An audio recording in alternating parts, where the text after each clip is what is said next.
ዘመንን ማወቅ፣ ዘመንን መረዳት፣ ዘመንን መዋጀት በጣም አስፈላጊ ነው።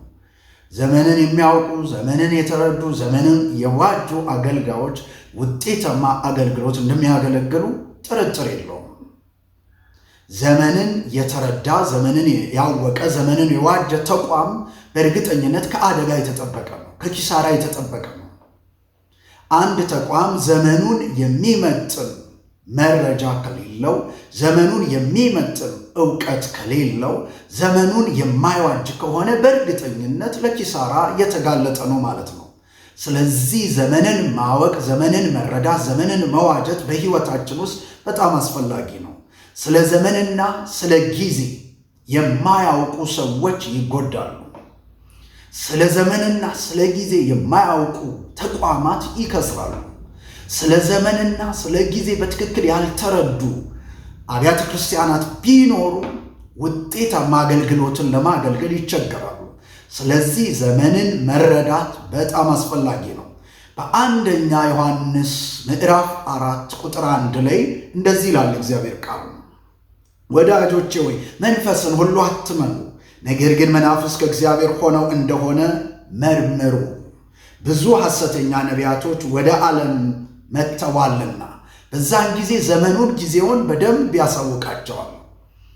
ሐሰተኛ ነቢያቶች ወደ ዓለም መጥተዋልና ዘመኑን እወቁ። ነቢይ ነኝ ብሎ የሚመጣ መጋቢ ነኝ ብሎ የሚመጣ ሁሉ ከእግዚአብሔር ላይሆን ስለሚችል ዘመኑን በደንብ አድርጋችሁ ምን በሉ እወቁት ይላል። ዘመንን ማወቅ በሕይወታችን ውስጥ በጣም ይጠቅመናል። ከዚህም የተነሳ ይሳኮራውያን ዘመኑን በትክክል የተረዱ ስለሆነ፣ ስለዚህ ዘመንን በትክክል ከተረዱ ሰዎች ምን እንማራለን? ከነዚህ ሰዎች የምንማረው የዘርንና የማጨድን ጊዜ በትክክል ያውቃሉ። በዘር ሰዓት ላይ ይዘራሉ፣ በማጨድ ጊዜ ላይ በመሰብሰብ ሰዓት ላይ ይሰበስባሉ። ዘመንን የተረዱ ሰዎች እንደዚህ ናቸው። ዘመንን መዋጀት ማለት እንደዚህ ነው። በዘር ጊዜ ላይ ትዘራለህ፣ በአጨዳ ጊዜ ላይ ደግሞ ታጭዳለህ። ሁለተኛው የመስራትን ወይንም የመሰራትን ጊዜ ትለያለህ ማለት ነው። በመሰራት ጊዜ ላይ ትሰራለህ፣ በመስራት ጊዜ ላይ ትሰራለህ። ዘመንን የዋጁ ሰዎች ይህንን በማድረግ የታወቁ ናቸው። የመሰራት ጊዜያቸው ላይ ለመስራት አይወጡም ማለት ነው።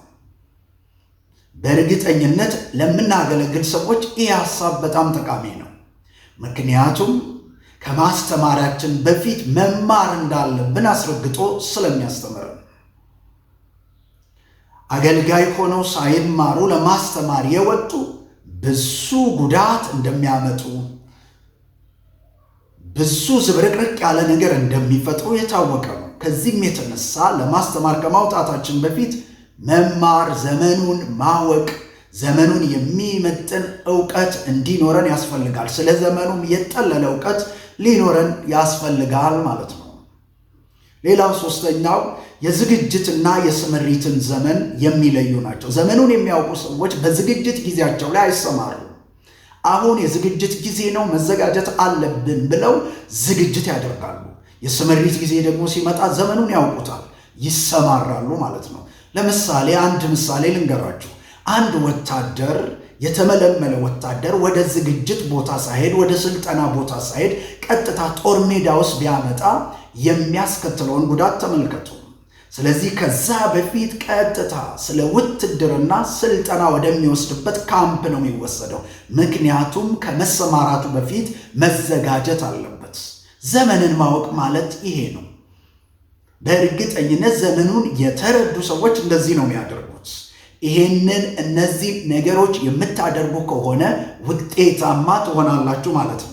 መክብብ 3 ላይ ከ1 እስከ 9 ያለውን ሐሳብ ስናይ ለሁሉም ምን አለው? ጊዜና ዘመን አለው ይላል።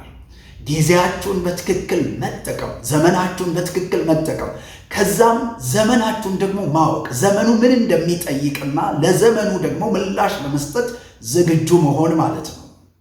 ይህንን የምታደርጉ ከሆነ በእርግጠኝነት የምትመሯት ቤተ ክርስቲያን ውጤታማ ትሆናለች። የምትመሩት ንግድ ውጤታማ ይሆናል። በግል ሕይወታችሁ ላይ ውጤታማ ትሆናላችሁ።